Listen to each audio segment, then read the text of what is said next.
Grau de escolaridade, experiência, conhecimento ou capacidade intelectual, nenhum desses fatores serve como um bom preditivo para explicar o sucesso ou o fracasso de uma pessoa.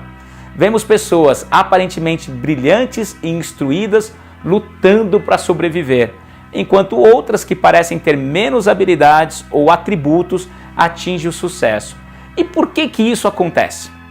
Existe uma unanimidade entre os psicólogos no mundo inteiro que defende que 80% do sucesso ou do fracasso de uma pessoa está relacionado à sua inteligência emocional.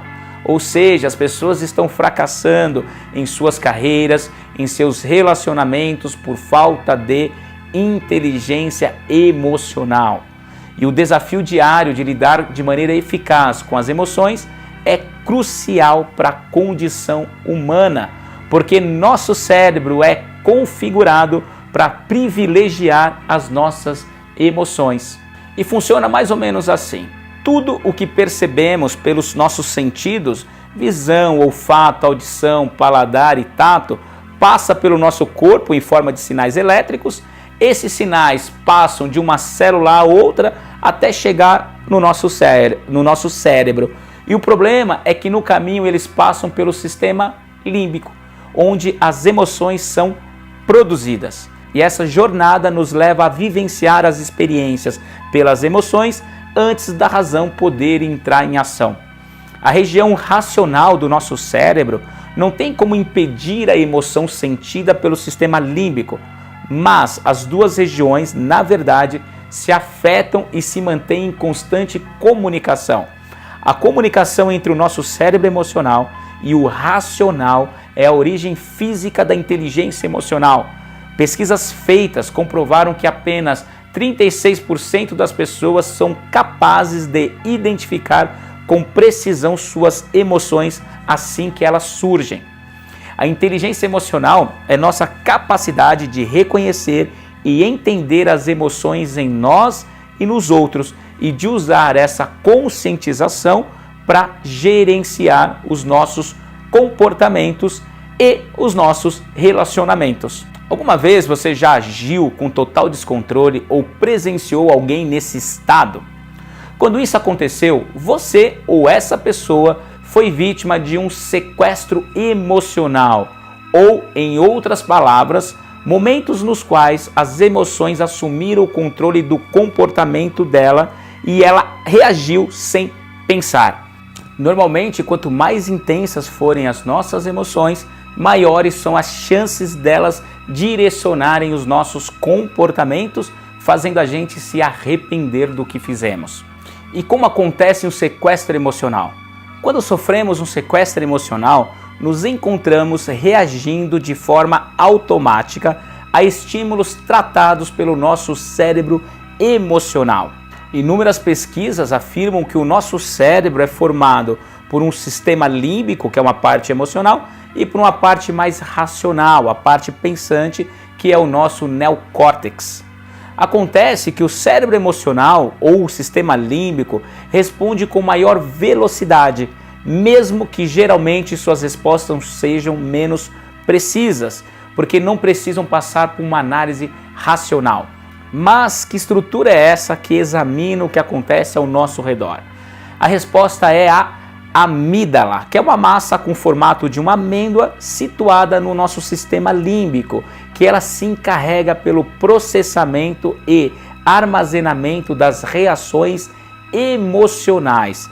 Assim, quando a amígdala está realizando suas funções de examinar o entorno no qual nos encontramos, ela se pergunta: tal coisa me machucará? Pode me fazer sofrer? Será que isso é algo que eu sempre temi? Então ela começa a procurar respostas e, caso sejam afirmativas, nosso sistema nervoso dará um sinal de alerta em nosso organismo, adiando as funções mais irrelevantes e executando aquelas que permitam se defender da ameaça. E se elas começarem a segregar os hormônios necessários para fugir ou lutar, o pulso irá acelerar, o campo visual irá diminuir, a circulação e o pensamento serão alterados, para se concentrar no perigo. Dessa maneira, o neocórtex, que é o cérebro pensante, se esquiva e nos tornamos mais instintivos por alguns momentos. A amígdala declara um estado de guerra, com o qual nos tornamos animais brigando pela sobrevivência emocional, que podemos igualar à sobrevivência física. E por que acontece o sequestro emocional? Talvez uma das principais razões seja de caráter evolutivo, referindo-se à sobrevivência. Nossos antepassados sofriam esses sequestros emocionais quando, por exemplo, se encontravam com o inimigo ou com animais, fugiam ou atacavam para eliminar a situação de perigo. Mas na atualidade, nesse mundo moderno, esse processo ficou um pouco antiquado e produz resultados não tão desejados na nossa vida.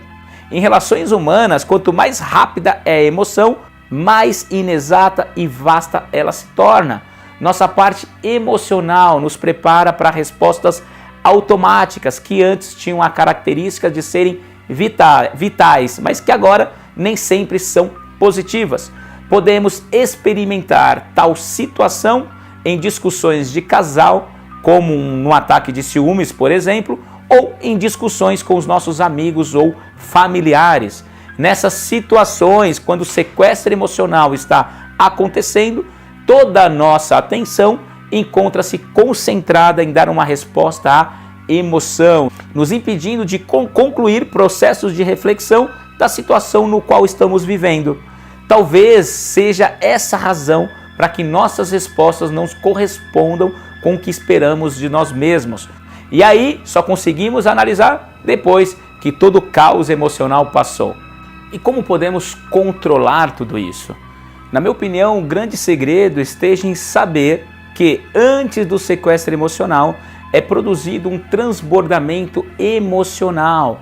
E é ele que temos que detectar e posteriormente analisar. Assim, não daremos razões suficientes para a amígdala e faremos com que o nosso neocórtex entre em ação para analisar melhor a situação. E dessa forma evitaremos efeitos negativos em nossas relações pessoais.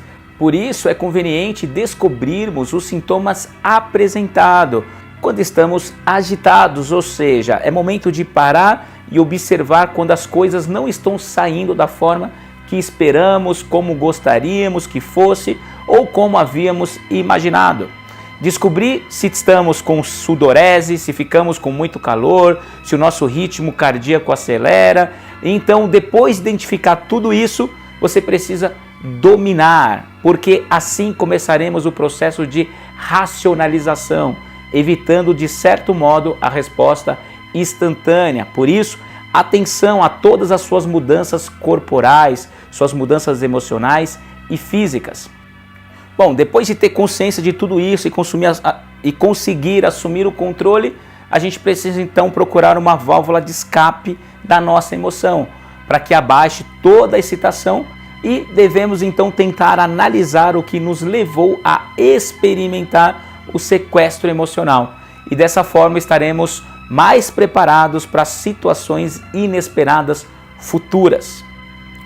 Se esse vídeo fez sentido para você, curta, compartilhe com as pessoas e inscreva-se no meu canal. É isso, um beijo no coração e até o próximo vídeo. Tchau, tchau!